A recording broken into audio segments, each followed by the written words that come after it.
사도행전 1장 9절부터 11절까지입니다.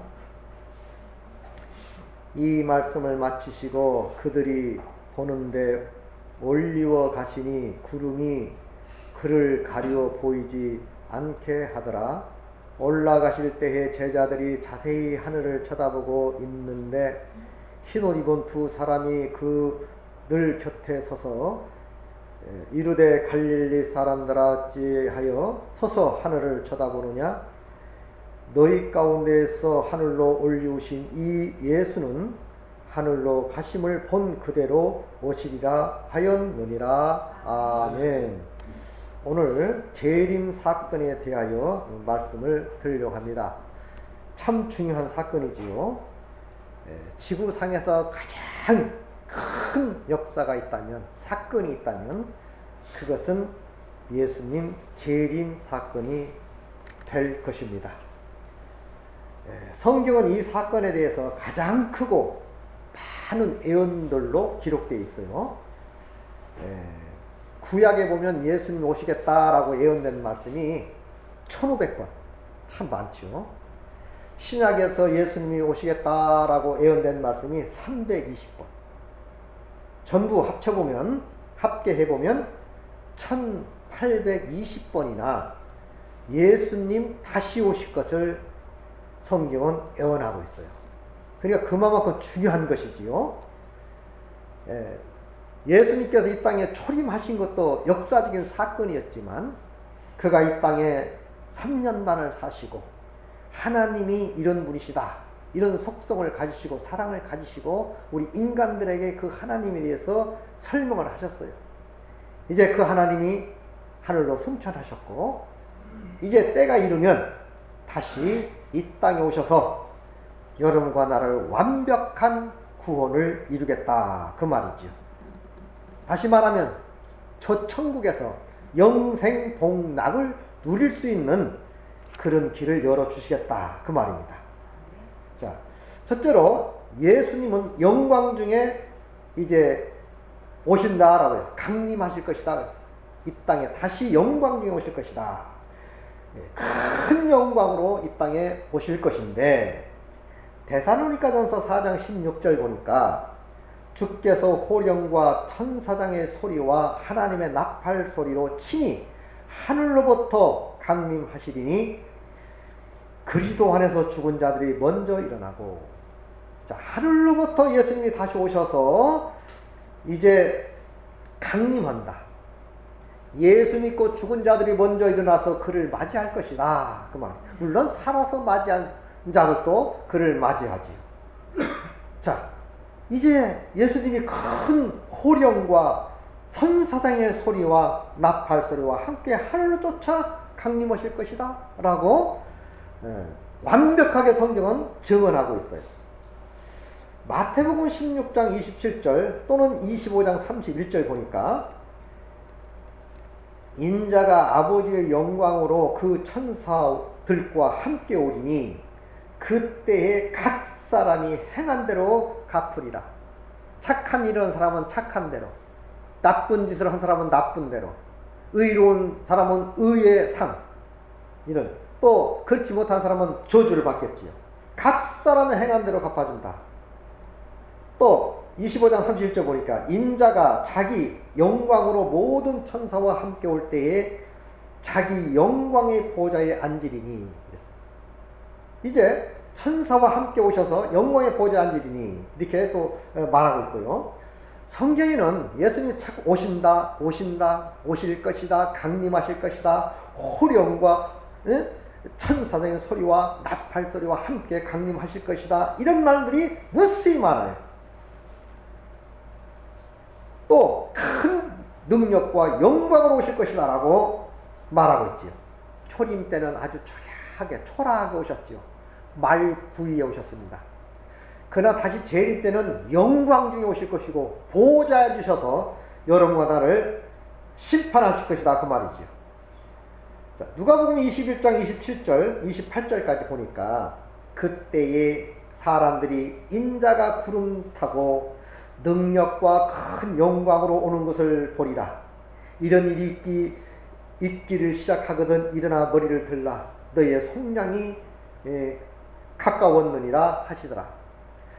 구원이란 말은, 구속이란 말은 큰 틀로 두 가지로 의미할 수 있는데, 첫째, 이 땅에서 예수 믿는 사람을 구원받았다 그래요.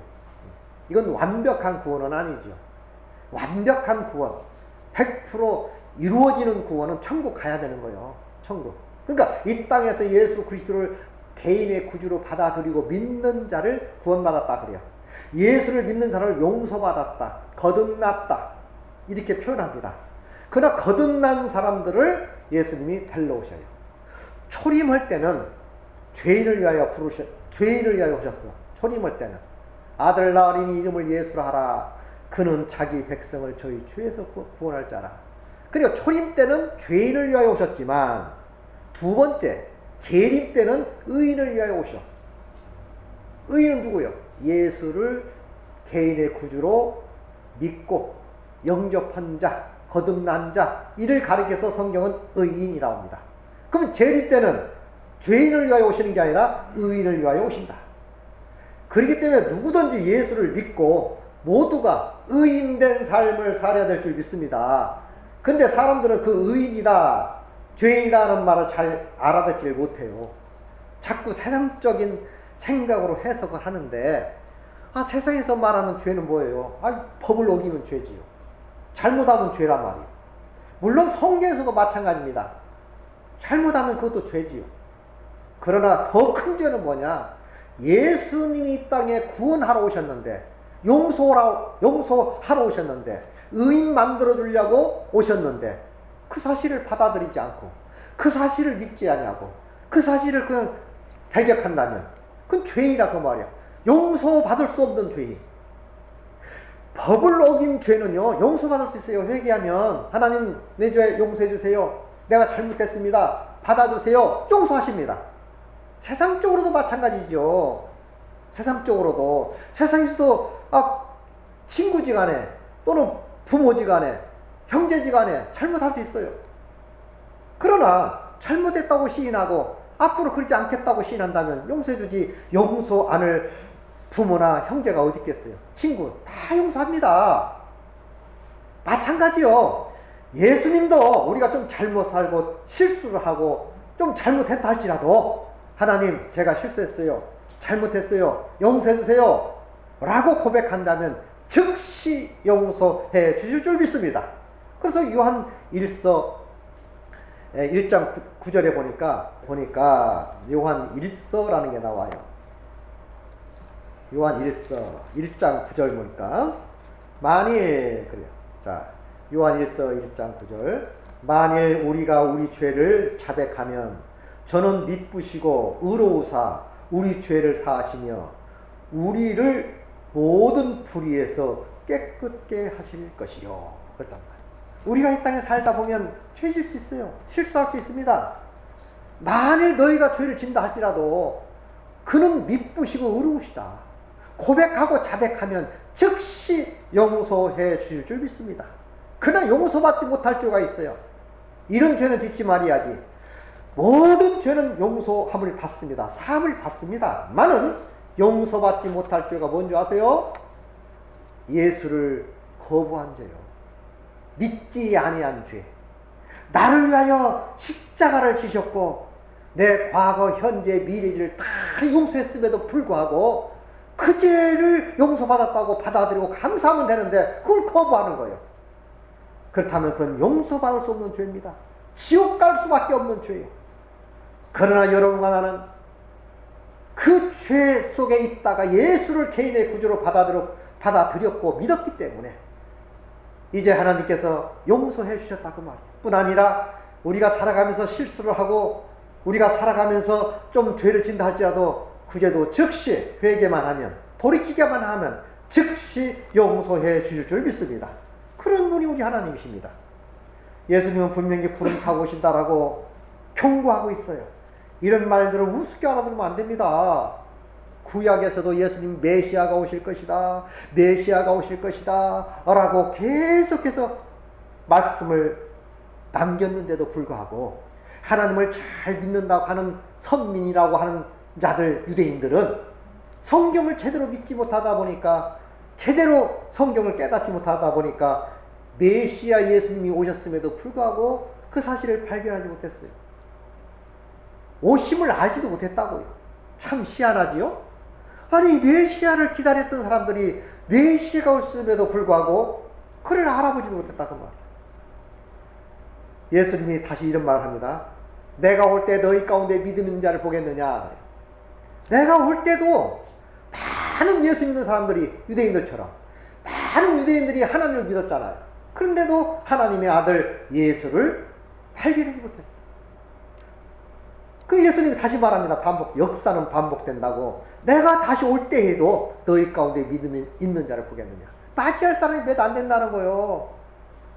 알아보지 못한다는 거예요. 그렇게 많이 경고하고 그렇게 많이 성경에 써놓았음에도 불구하고 이 말씀을 깨닫지 못하고 농담으로 알아듣고 한마디로 우습게 알아들으니까 나와 상관없는 말씀이 된 거지요.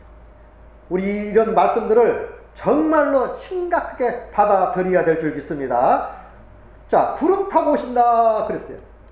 마태복음 24장 30절, 마가복음 13장 26절, 이렇게 보면은 그때의 인자의 징조가 하늘에서 보이겠고 그때의 땅의 모든 족속들이 통곡하며 그들이 인자가 구름 타고 능력과 큰 영광으로 오는 것을 보리라. 다 보게 되는 거예요. 안 믿는 사람도 보게 되고 믿는 사람도 보게 되고. 믿는 사람들은 어떻게 하겠어요? 오 주여 이제 오시나이까 어서 오시옵소서 라고 환영하고 화답하고 난리법석을 치겠지요. 이제는 끝났다. 다 이루었다. 우리는 천국 가서 영생복락을 누리는 삶을 살게 되었다 라고 환호를 부르짖겠으나 믿지 않은 사람은 어떻게 하겠어요? 또 믿는다고 하면서도 준비 안 된 사람, 사나바이야 작은 산들아 나를 덮으라. 볼 수가 없는 거예요. 우리는 어떤 불의의 사람이냐 그 말이죠. 정말 예수님을 사모하고 오실 예수를 사모하고 맞이할 준비 완벽하게 하시기 바랍니다. 맞이할 준비가 어려운 것도 아니에요. 하나님은 우리에게 어려운 숙제를 내시는 분이 아닙니다. 너무 쉬워요. 아니, 어린 자녀에게 부모가 어렵게 모든 걸 풀어갑니까? 어려운 얘기만 합니까? 힘들게 이끌어갑니까? 부모가? 아니지요. 어떻게 해서든지 그 어린아이가 잘 성장할 수 있도록 부모들이 이끌어주는 거 아닙니까? 잘 교육시키는 거 아닙니까? 그래서 잘 자라서 큰 일꾼이 되라고.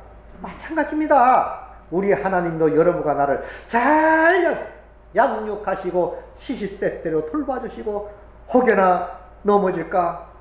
에? 상처받을까? 혹여나 잘못될까? 우리를 늘 돌봐주시는 하나님이신 줄 믿습니다. 얼마나 쉬워. 그리고 예수님께서 우리를 위하여 다 일을 해놓았잖아요. 다 우리 삶을 위하여 다 개척해놨어요. 그것을 믿음으로 받아 가져야 된다 그 말이에요. 그런 사람을 가리켜서 준비됐다 그 말입니다. 여러분은 예수 믿고 준비된 사람들인 줄 믿습니다. 그리고 오늘 오셔도 오 주여 내가 기다렸어요. 응? 오 주여 이제 오시라니까 너무 반갑습니다 라고 환영을 해야지. 사나바이야 작은 산들아 나를 덮으라. 준비되지 아니한 사람. 저도 어릴 적에는 모태신앙이었지만 어릴 적에는 항상 두려웠어요. 예수님 지금 오시면 어떡하지? 왜? 준비가 안 돼서. 저는 준비가 뭔지를 저도 몰랐어요. 어떻게 하는 것이 예수님 맞이할 준비냐?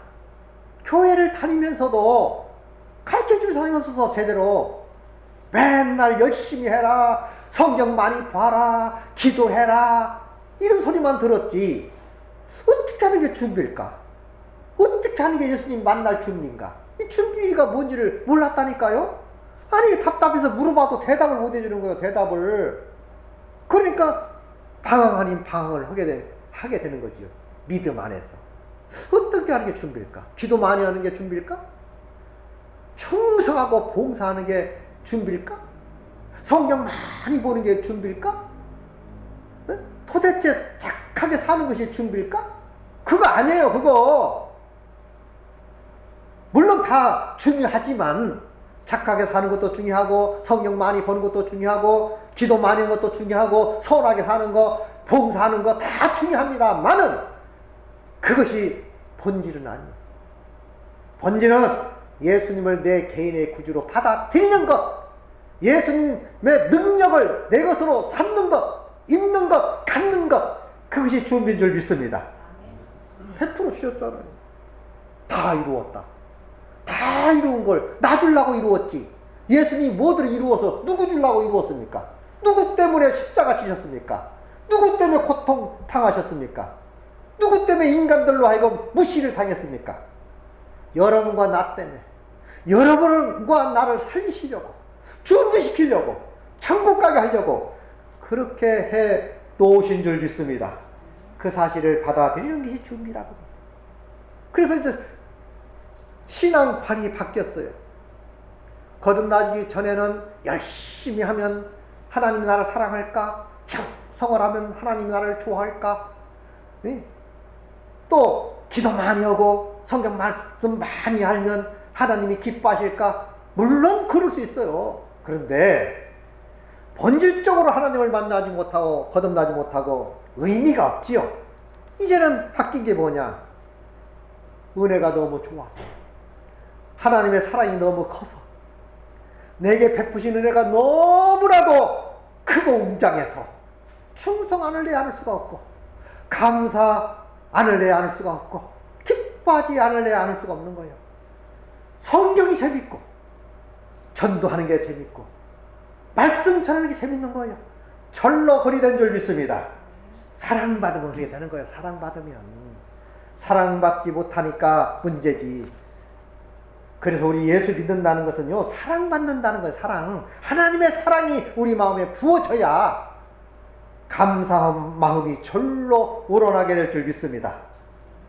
주님은 분명히 구름 타고 큰 영광 중에 오실 것이라고 약속했지요.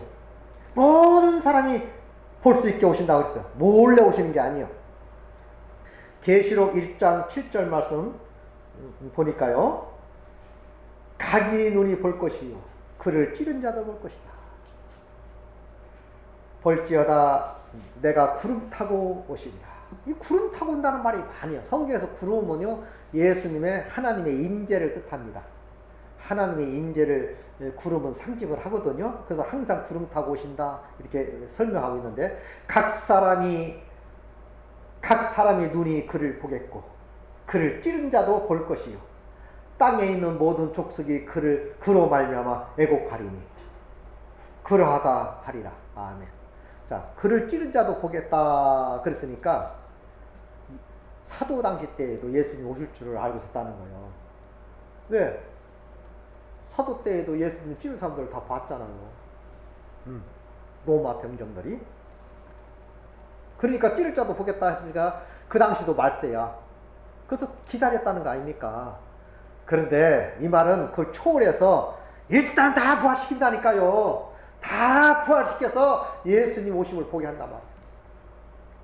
그러니까 믿지 않는 사람은 산아 바위야 작은 산들아 나를 덮어 주게라 볼 수가 없다라고 외치고, 또 은혜 받은 사람, 구원 받은 사람, 용서 받은 사람은 오 주여 인자 오시나이까 내가 이제 천국 가게 되었습니다 하고 기뻐하며 환호를 외친다 그 말이지요. 그래서 분명히 내가 구름 타고 올 것이고 각 사람이 그를 보겠고 찌른 자도 볼 것이요 땅에 있는 모든 족속들이 그로 말미암아 애곡하리니 그러하리라. 믿지 않은 사람은 애곡하겠죠. 애곡 슬프겠지요. 믿을 걸 하고 간절히 외치겠지요. 우리는 감사의 찬송, 감사의 노래를 부르는 성도들인 줄 믿습니다. 자, 모든 인류가 동시에 보게 된다고 말이에요. 그런 말이 많이 나와요. 마태복음 24장 25절 27절에도 그런 말을 합니다. 보라 내가 너에게 미리 말하였노라. 그러면 사람들이 너희에게 말하되 보라 그리스도가 광야에 있다 하여도 나가지 말고 보라 골방에 있다 하여도 믿지 말라. 번개가 통해서 나서 서편의 번쩍임같이 인자 임함도 그리하리라. 번개 치듯이 막 번개불 치면 뭐 예를 들어서 서울에서 막 구름을 끼고 막 번개 막 여기서 쳐봐요. 온 나라 그 번개불을 볼 수 있는 거 아닙니까? 그와 같이 온다는 거예요. 그와 같이. 사람들이 번개 치면 그렇게 무서워하고 두려워하더라고. 물론 무서울 수 있죠. 자, 어쨌든 예수님이 그렇게 오신다고 말이에요. 우리는 이 준비라는 거 아까도 말씀드렸지만 참 중요합니다. 준비가 결코 어려운 게 아니라 이 말이에요. 십자가의 사실을 나의 사실로 거기서 이루어진 사건을 내 사건으로 받아들이는 거예요. 그래서 찬송가 있죠. 복음성가. 예수 죽음 내 죽음, 예수 부활 내 부활, 예수 천국 내 천국, 이렇게 된 겁니다. 예수님이 곧 나요. 내가 이 예수고 예수가 납니다. 이걸 연합이라고 그러죠. 하나가 됐다 그 말이요.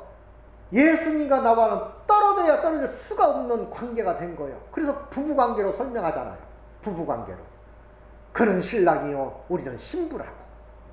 또 형제관계로 설명하잖아요. 형제는요 아무리 멀리 떨어져 있어도요 만나면 언제 그랬나 싶기도 하고, 형제는 항상 그 믿음이라는 게 생겨요. 아무리 좀 잘못된 형체라도 금방 용서가 되는 거예요. 한 배에서 나왔기 때문에. 그러니까 떨어질래야 떨어질 수 없는 상태를 말하는 거예요. 친한 친구 사이도 마찬가지입니다. 친한 친구도. 우리 되게 어릴 적에 초등학교 때의 친구들이 진짜 친구라고 느껴진 게 뭐냐면 몇십 년 만에 만나도 금방 그냥 그 시절로 돌아가는 거예요. 그래서 예수님을 우리와 관계를 설명하기 위해서 예수님은 우리를 부부라 해서 부부. 나는 신랑, 너는 신부. 얼마나 가까운 얘기입니까? 또 친구라 해서 두 번째 친구. 정말 친구. 정말 친구는 아무리 오랜 세월을 흘러도 친구예요. 물론 나쁜 친구도 있지만. 또 형제. 우리를 형제라 했어요. 우리를 형제라 하기를 부끄러워하지 아니하시고 떨어질래야 떨어져. 하나란 말이야. 하나. 항상 둘로 생각하니까 문제예요. 둘로. 하나님, 예수님과 나는, 하나님과 나는 한 몸이요 한 피바다 한 몸 이룬 형제 자매 형제들인 줄 믿습니다. 그렇게 설명해줘도 그냥 따로따로 놀아 따로국밥이 되는 거예요. 따로. 한 피바다 한 몸 이룬 형제여 친구들이요. 응? 한 몸이 됐고 하나가 됐고. 둘로 생각하면 그건 구원받은 게 아니에요. 둘로 생각하면 구원이 아니라고. 예수 죽음 내 죽음, 예수 부활 내 부활, 예수 천국 내 천국, 그렇게 믿는 게 믿음이요. 그렇게 믿습니까? 근데 그게 자꾸 안 돼. 겉돌아. 그건 구원을 생각해 볼 문제예요. 은혜를 다시 생각해 볼 문제입니다. 그게 안 되면요 불안해요. 초조합니다. 이랬다 저랬다 해져요. 저절로 갈등이 와요. 방황이 생깁니다. 그리고 죽음의 공포가 휩싸인다고요. 그러나 예수님과 나와 하나가 되면 죽어도 살겠고 살아서 믿는 자는 영원히 죽지 아니하리라. 참 평화를 누리게 될 줄 믿습니다. 이것이 예수 믿는 겁니다. 그렇게 믿는 게 예수 믿는 거지. 그냥 교회 왔다 갔다 하는 게 예수 믿는 거예요? 물론 1차적으로는 왔다 갔다 하는 거 중요해요. 네? 2차적으로 또 성령 받는 거 참 중요합니다. 계속적으로 성장해서 일꾼이 되고 이제 복음을 전하는 전도자가 되는 것도 엄청난 일이고요. 계속 성장하는 거지. 중요한 것은 먼저 거듭나야 한단 말이에요. 예수 만나 하나님의 자녀가 되는 것이 중요한 거지. 교회는 일시적 위로받으러 온 게 아니에요. 교회는 도덕강의 윤리강의 들으러 온 게 아니에요. 물론 도덕과 윤리가 없다는 게 아니에요. 당연히 그건 세상도 도덕과 윤리가 있는데 하물며 하나님 나라에 도덕과 윤리가 없겠어요?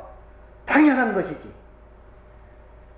그러나 더 중요한 것은 생명이라고 해요. 생명. 하나님이 주신 생명을 받아 누리시기 바랍니다. 생명줄 던져 물 위에 떠나간다. 나는 하늘로 쏜 산떡이다. 나를 먹어야 산다.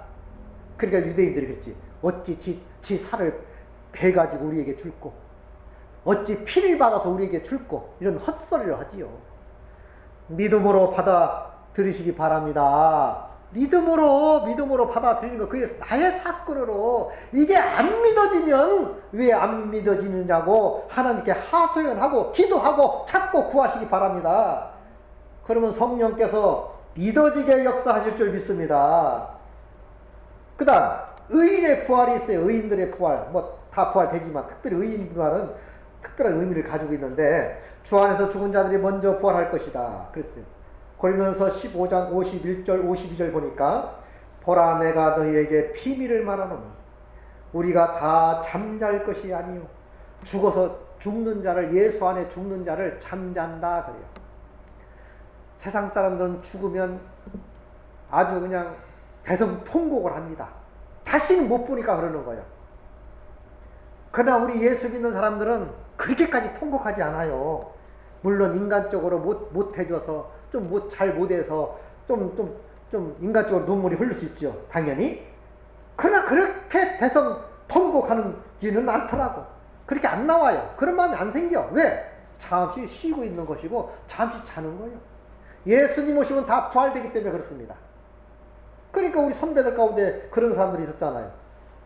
응? 죽게 되니까 막 제자들이 울으니까 뭐라 했어요? 울지 마라. 왜 우니? 나는 천국 가고 있는데, 나는 천국의 문턱에 들어서고 있다. 그럼 환송식을 해줘라. 환송식. 찬양을 불러줘라. 그렇게 했다는 거 아닙니까? 저도 그러려고 합니다. 나를 위해서 환송 좀 불러달라. 나는 천국에 입성하고 있는데, 잠시 자고 있는데, 다시 예수님 오시면 눈 뜨는 거예요. 다시. 아, 잘 잤다 하고. 그래서 성경이 어떻게 말하는 거예요? 보라 내가 너에게 비밀을 말하노니 우리는 다 잠잘 것이 아니요. 계속 잠자는 게 아니에요. 마지막 나팔의 순식간에 호련히 다 변화받아. 여기서 변화란 말은요, 변화 받으리니, 근데 이 변화란, 여기서 말하는 변화는 썩을 몸이 썩지 아니할 몸으로 바뀌어지는 걸 변화 그래요. 이 땅에서 변화란 말은 조금 아름답게 변하는 것을 변화라고 하지만, 술 먹는 것을 안 먹고 쌈 주는 것을 안 먹고 사기치는 걸 안 치고, 이걸 변화라고 그래요. 세상에서 말하는 변화는. 진짜 성경에서 말하는 변화는 썩을 몸이 썩지 아니할 몸으로 바뀌어지는 걸 변화 그래요. 그래서 순식간에 다 변화하리니, 썩지 아니할 몸으로 변화되니, 이 썩지 않을 몸으로 변화되니까 죽을 수가 없는 거지. 나팔소리가 나며 죽은 자들이 썩지 아니할 것으로 다시 살아나고 우리도 다 변화되리라. 썩지 않을 몸으로 다시 우리는 변화받을 줄 믿습니다. 이것이 하나님 주신 메시지. 이보다도 더 귀한 메시지가 어디 있습니까? 정말로 간직해야 할 말씀이요, 영원히 주장해야 할 말씀이요, 이 말씀을 선포해야 할 말씀 아닙니까? 이러한 메시지를 우리에게 주셨다는 것은 정말 감사하고 또 감사할 수밖에 없어. 땅에 살면서 복 주세요, 잘 먹고 잘 사기, 물론 필요합니다만은 더 중요한 것은 영원한 생명이라고요. 그 생명 받아 누리시기 바랍니다. 그래서 계시록 20장 4절 6절에도 보니까, 제가 읽을게요. 또 내가 보자들을 보니 거기에 앉은 자들이 있어 심판하는 권세를 받았더라. 또 내가 보니 예수를 증언함과 하나님의 말씀 때문에 목배임을 당한 자들의 영혼들과 또 짐승과 그 우상에게 경배하지 아니하고 그들의 이마와 손에 표를 받지 아니한 자들이 살아서 그리스도와 더불어 1000년 동안 왕노를 하리로다. 짐승이 표를 받지 않고 우상에게 절하지 않는 자 1000년 동안 주님과 더불어 왕노를 하더라. 짐승의 표. 막 짐승의 표를 이상하게 해석해가지고 복잡한데 그거 아무것도 아닙니다. 성경에서는 이렇게 말해요.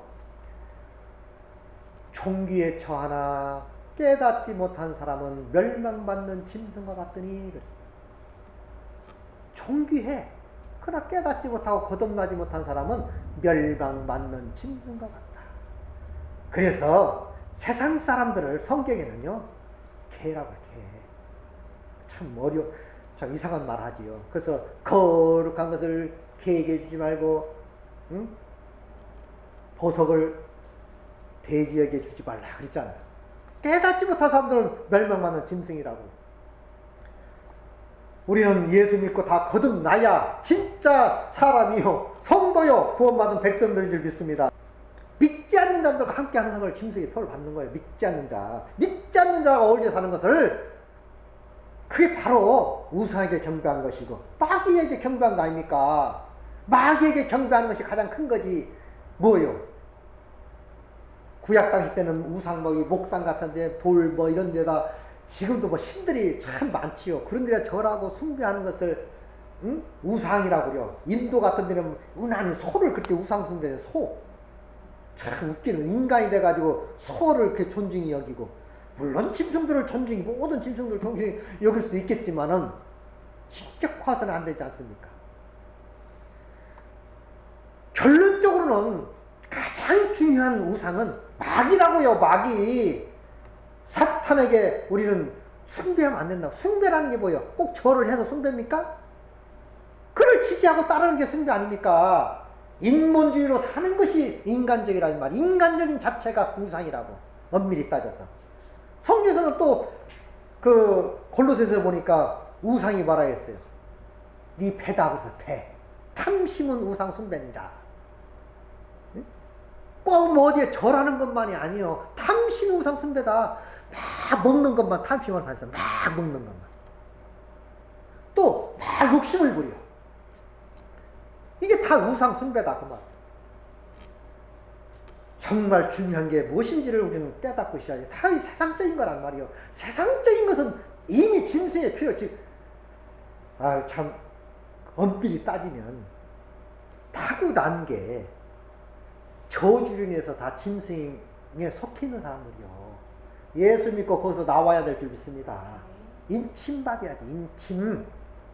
더 이상 짐승 표가 어쩌고 저쩌고 그럴 때가 있었어요. 로마 황제를 가르쳐서, 당시에 로마 황제를 짐승이라고 부릅니다. 사실은 그 당시에 얼마나 예수 믿는 사람을 핍박하고 고통을 주고, 응? 매매꾼을 만들어서 거기에 가다바지 않으면 못 먹고 살 수 있도록 못 먹게 막 굶어 죽게 한 거 아닙니까? 그래서 그 표를 받아야 먹고 살 수 있는 길을 열어주었고, 역사적으로 해서 그런 때가 있었다 그 말이에요. 그러나 더 전체적으로 말한다면 사탄이 짐승이라 그 말이에요. 거기에 우리는 순종하지 않기 바랍니다. 정말로 세상적이고 정욕적이고 이기적인 것은 다 짐승이에요. 말씀 붙들고 예수 붙들고 사는 것이 하나님이니요. 승리한 백성들인 줄 믿습니다. 그런 사람이 돼야지요. 또 봅니다. 요한복음 5장 28절 보니까 말씀 있어요. 이를 놀랍게 여기지 말라. 무덤 속에 있는 자가 다 그의 음성을 들을 때가 오나니 선한 일을 행한 자는 생명의 부활로, 악한 일을 행한 자는 심판의 부활로 나오리라. 그랬어요. 죽은 자들이 음성을 듣는데 이게 참 세상적으로 말하면 가당한 말입니까? 이를 놀랍게 여기지 말라. 무덤 속에 있는 자가 다 그의 음성을 들을 때가 온다. 무덤 속에 있는 사람들은 하나님의 음성을 듣고 부활되는 거예요. 성령을 통해서 초음파가 들어가서 우리 탐석을 깨부시듯이 죽은 자가 음성을 듣고 일어나는데, 29절 선한 일을 행한 자는 생명의 부활로, 구원받은 자로, 악한 일을 행한 자는 심판의 부활로 나오리라. 주 안에서 죽은 자들이 영원히 영생의 몸으로 입게 되는 거지. 그러니까 악한 일을 한 사람은 악한 부활로, 선한 일을 행한 자는 의의 부활로, 예수 믿는 사람들은 다 의의 부활로 일어나게 될 줄 믿습니다. 참 중요한 얘기. 마태복음 24장 3절 보니까 예수께서 강난산 위에 앉았을 때에 제자들이 조용히 와서 이르되 우리에게 이르소서 어느 때에 이런 일이 있겠사오며 또 주의 인자심과 세상 끝에 무슨 징조가 있사오리까. 예수님의 제자들도 예수님이 언제 오시느냐 참 궁금했어요. 몇 가지가 있는데 크게 말하면 두 가지로 표현될 수 있는데 두 가지로 첫째가 하나님 나라가 어떻게 생겼을까. 이게 참 궁금했었던가 봐요. 그 시간만 나면 하나님 나라가 어떻게 생겼습니까? 하나님 나라가 어떤가요? 조용히 와서 물어봅니다. 그때마다 하나님 나라를 비유로 설명해요. 고기 못 잡다가 고기 잡은 것과 같다. 좋은 보석 상인이 보석을 구하다가 이곳저곳 다니다가 귀한 보석을 만난 것과 같다. 밭에 감추인 보와 같다. 천국에 대해서 표현을 그렇게 하니까 못 알아듣는 거예요. 또 두 번째로는 하나님 언제 예수님 나라가 하나님 나라가 옵니까? 언제 이 땅에 하나님 나라가 도래합니까? 라고 묻습니다. 그때마다 또 뭐 확실하게 말씀하는 게 아니라 비유로 말해요. 말세에는 정보화가 될 것이고 빨리 왕래할 것이고 높은 산이 낮아지고 낮은 곳이 높아지고 이렇게 된다는 거예요. 그리고 또 물어보면 바람이 불고 구름이 끼면 곧 비가 오지 않냐 그와 같다. 또 말합니다. 나는 몰라. 하나님만이 알아. 그날과 그 시기는 하나님만이 알 수 있다. 내 영역이 아니다. 이렇게 말하기도 합니다. 그러나 분명한 것은 오신다는 거예요. 어떻게? 도적같이 생각지 아니할 때 호련히 오실 거라는 거지. 중요한 것은 항상 준비하고 있으라 그 말이에요. 만약에 오신다라고 미리 딱 답을 줬으면 아마 이럴 거예요. 인생들 참 인간들은 좀 야비해가지고요. 아무렇게나 살다가 올 때쯤 오실 때쯤 되면 좀 잘하고 이렇게 잘한 척 하지 않을까? 이런 생각도 가져보곤 하는데 하나님은 절대로 비밀에 붙이셨어요. 우리 운명이 언제 어느 시 어떻게 될지 모르는 거예요. 사람들이 다 죽는 줄 알아요. 다 죽는 줄 알면서도 오늘 죽을지 내일 죽을지는 아무도 몰라. 하나님만이 아시지. 그러나 죽습니다. 아마 내 운명이 너는 앞으로 열흘만 살고 죽을 거야. 어떨까요? 또 어떤 사람은 너는 1년만 살고 죽을 거야. 아니면 10년만 살고 죽을 거야. 다 유예 기간이 있다고 하면 어떨 겁니까? 이상한 형상이 나타나지 않겠어요? 예수님 오신도 마찬가지예요. 비밀에 붙인 겁니다. 하나님만이 알아. 그러나 강조하는 게 뭐냐?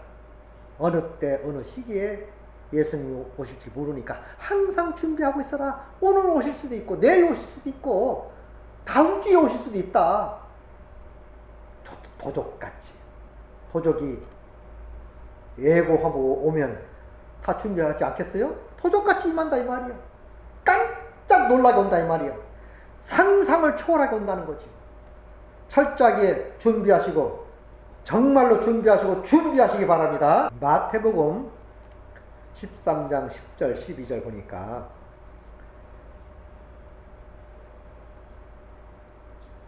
세상에 반드시 끝에 올 것이라고 말한 말인데 제자들이 예수께 나와 이르되 어찌하여 그들에게 비유로 말씀하시나이까. 대답하여 이르시되 천국의 비밀은 아는 것이 너에게는 허락되었으나 그들에게는 아니 되었나니 무릇 있는 자는 받아 넉넉하게 되되 무릇 없는 자는 그 있는 것도 빼앗기리라. 보세요. 우리에게는 천국이 정말 깨달은 사람은 덫과 같이 오지 않습니다. 도덕과 같이 오지 않아요. 왜? 준비하고 있으니까. 예고된 걸 여러분 받았잖아요. 저는 덫과 같이 오지 않아요. 깨어있는 거지. 그래서 깨어있어라 잘 때가 아니다 깨어있어라. 상당히 많이 강조합니다. 깨어있는다는 게 뭡니까? 잠 안 자고 눈 뜨는 게 깨어있는 겁니까? 그게 아니요. 깨어있다 그 말은 이미 준비되어 있다 그 말이에요. 준비된 사람은 깨어있는 줄 믿습니다. 오늘 오셔도 상관없고 내일 오셔도 상관없어. 그 말은 다른 말로 바꾸면 오늘 죽어도 상관없고 내일 죽어도 상관없는 거예요. 오늘 예수님 오셔도 상관없고 내일 오셔도 상관없어요. 왜요? 깨어있기 때문에. 믿는 자는 깨어있는 줄 믿습니다. 그러나 믿지 않는 사람은 비밀이요, 비밀. 언제 어느 때 올지 몰라. 깜짝 놀라지요. 우리 놀랄 게 아니요. 올 게 온 거지. 감사하시기 바랍니다. 이게 진짜 예수 믿는 겁니다. 예? 그리고 세상 끝은 뭐 베드로전서는 무섭게 설명하고 있는데요. 다 불살라 없어버리겠다는 거예요. 새하늘과 새 땅이 오게 되고 완전히 다 없어진다는 말 성경 말하고 있지 않습니까? 베드로전서 3장 10절 보니까 12절까지 보니까 그러나 주의 날이 도둑같이 오리니 도둑같이 온다. 근데 베드로도 예수님 오실 것을 강조하는 거 아닙니까? 그날에는 하늘에 큰 소리로 떠나고 물질이 뜨거운 불에 풀어지고 땅과 그 중에 있는 모든 일들이 드러나리로다. 이 모든 것이 이렇게 풀리리니 너희가 어떠한 사람이 되어야 마땅하냐? 거룩한 행실로 경건함으로 하나님의 날에 임하기를 바라보고 간절히 사모하라. 그 날에 하늘이 불에 타서 풀어지고 물질이 뜨거운 불에 녹아지려니와 끝장날 거다 이 말이야. 이게 베드로도 그날을 경건함으로 거룩함으로 하나님 나를 임하기를 바라보고 간절히 사모하라. 사모한 결과 우리는 준비된 줄 믿습니다. 준비됐잖아요. 오늘 오셔도 좋고 내일 오셔도 좋고 얼마나 감사합니까? 오늘 죽어도 상관없고 내일 죽어도 상관없고. 왜 그런 줄 아세요? 한 번 죽는 건 사람이 정해진 거예요. 그러나 예수님 말씀하십니다. 나는 부활이요 생명이요 나를 믿는 자는 죽어도 살겠고 살아서 믿는 자는 영원히 죽지 않는 복을 받게 될 줄 믿습니다. 그게 교회에서 가르치는 말씀이지요. 교회에서 배우는 게 바로 그런 것들이요. 영생에 관한 이야기입니다. 구원에 관한 이야기라고요. 천국 가는 이야기라고요. 그러니까 우리는 재림을 늘 사모해야지. 오심을 사모해야지.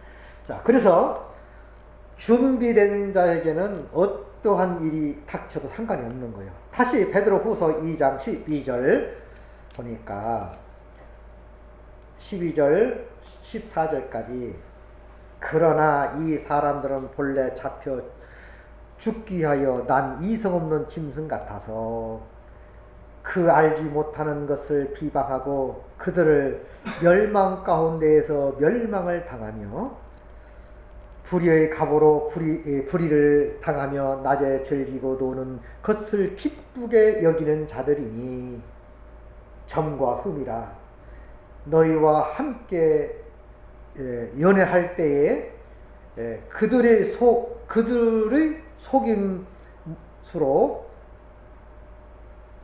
즐기고 놀며 음식이 가득한 눈을 가지고 범죄하기를 그치지 아니하고 굳세지 못한 영혼들을 유혹하며 탐욕 연단된 마음을 가진 자들이니 저주의 자식이라. 야, 기가 막히게 잘 설명하고 있는데요. 뭐요? 뭔 얘기예요 지금? 즐기고 먹고 마시고 그냥 음식에 가득한 눈을 가지고 범죄하기를 그치지 아니하고 굳세지 못하고 영혼들을 유혹하고 탐욕에 연단된 마음을 가진 자들, 저주받을 자들.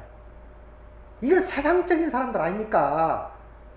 오직 하나님 떠나서 하나님 없고 자기 멋대로 살아가는 인생들, 저주받을 자랍니다. 여러분과 저는 정말로 하나님만 바라보고 하나님만 믿기로 결정하고 주 앞에 나온 줄 믿습니다. 이게 이런 사람들을 구원받은 사람, 천국 갈 사람, 언제 어느 때 오셔도 준비된 사람인 줄 믿습니다. 이렇게 준비하고 예수를 믿어야지. 준비도 아니하고 예수 믿어? 큰일 나지요. 어떻게 잠이 와요? 불안해서? 몰라요. 저는 그 준비하지 못했을 때는 그렇게 불안하더라고. 유난히 목회자가 되려고 그런 일을 몰라도 그렇게 불안해. 잠이 안 와. 잠이 무서워서. 뭐 옛날에 뭐 짐승기파가 어떻고 그 쓸데없는 말, 응? 666이 어떻고 막 그런 말 들으는 말이 막 불안하고 막 방어를 했다니까요. 나중에 알고 보니까 아무것도 아니고 한 분이면 넉넉하게 이기게 될 줄 믿습니다. 왜 그 사실을 모르냐고. 예수 한 분이면 만족한 거요. 예수님이 누구예요? 창조자입니다. 그분이 모든 것을 커버해주고 지켜주고 보호해주시고 우리를 이끌어 주실 줄 믿습니다. 그분 하나로 만족해야지. 아니 그분을 믿는다 하면서 아니 쓸데없는 벽까지 가지고 괴로워하고 쓸데없는 일 가지고 방황해하고 엉뚱한 말 가지고 헷갈려하고 그게 예수 믿는 겁니까? 그게 예수 영접한 거요? 아이고 참 얼마나 답답한지 몰라. 예수님 한 분이면 끝나는 거예요. 예수님 한 분 모셨습니까? 그분이 책임져 주실 줄 믿습니다. 절대로 걱정할 것이 없는 거예요. 예수 모신 사람은. 예수를 제대로 모시지 못하니까 이상한 말로 현혹되고 우왕좌왕하고 방황하고 결과론적으로 예수 믿지 않는 사람이요. 헷갈리냐? 잘 믿으려는 마음만 있어. 근데 잘 믿는 게 뭔지 몰라. 그러면 이 말이 옳다면 그 말을 쭉 하고 저 말이 옳다면 저 말을 쭉 이렇게 휩쓸리는 거야. 이렇게 휩쓸렸다 그 말은 어떤 말씀이 확신이 없다 그 말이야. 내가 가진 것이 확신이 없으면 휩쓸려요. 주관이 없으니까 말씀 가지고. 그 예수가 없는 거지. 예수를 제대로 잡으면 그분으로 끝장난 줄 믿습니다. 제가 예수를 그렇게 제대로 딱 잡으니까 모든 방황이 끝나고 절망과 좌절이 끝나고 여기저기 쫓아다니면서 기도 댕기는 거 끝나고 이 집회 저 집회 쫓아다니는 거 끝났고 다 끝났어요. 그렇게 교만한 마음도 들더라고. 누가 세미나 한다고 하면요. 세미나 그만 가 이제는. 옛날에 많이 다녔지. 어릴 적에는 세미나보다 부흥회 그 당시 얼마나 부흥회 많이 다니고 집회 많이 쫓아다녔나요. 칼급해서 쫓아다닌 거예요. 칼급해서. 왜 기도원 갔나요? 칼급해서 답답하니까. 왜 답답하면 예수 믿으면서? 잘 믿어보려는 마음이 있었기 때문에 그랬어요. 그게 잘 믿는 게 아니라니까. 물론 그런 마음이 있어서 예수를 만났겠지만 잘 믿는다는 것은 예수님을 내 개인의 구주로 받아들이면 모든 문제는 끝장날 줄 믿습니다. 예수 제대로 믿으면 절대로 헷갈리지 않습니다. 내가 지금도 그러잖아. 누가 어디 옛날에 한창 우리 그 젊은 목사가 됐을 때도 어디 뭔 세미나 한다고 뭔 세미나. 내가 왜 세미나를 댕겨. 내가 세미나를 해야지. 내가 강사로 오면 가겠네. 뭘 배우러 가나? 뭘 배우러 가? 어떻게 들으면 교만한 말일 줄을 모르지만 내가 다른 세미나 더 다른 지식을 얻기 위해서 가는 세미나라면 가겠지만 예수에 관한 성경에 관한 세미나는 안 들어. 그만해. 예수 만났으면 그만이지. 내가 하겠네. 그 정도로 변화가 오더라 이거야. 예수 제대로 만나면요. 방황 끝! 문제 끝! 다 끝장난 줄 믿습니다. 이게 믿는 거요. 제대로 먹고 승리하시기 바랍니다. 우왕좌왕 할 일이 없어요. 잘 못 믿으니까 왔다리 갔다리 하는 거예요. 바로 서면 왔다리 갔다리 하지 안 해요. 그 안에 모든 것이 감춰져 있고 계속 발견해 가는 겁니다. 감격해 삶을 사는 거예요. 그 보화를 캐내어 가져갈 자 그 누구 우리가 알겠는가 이 말이에요. 광맥을 제대로 찾으면 늘 기쁨과 감사와 감격만이 우리에게 임할 줄 믿습니다. 예수 안에서 승리하시기 바랍니다.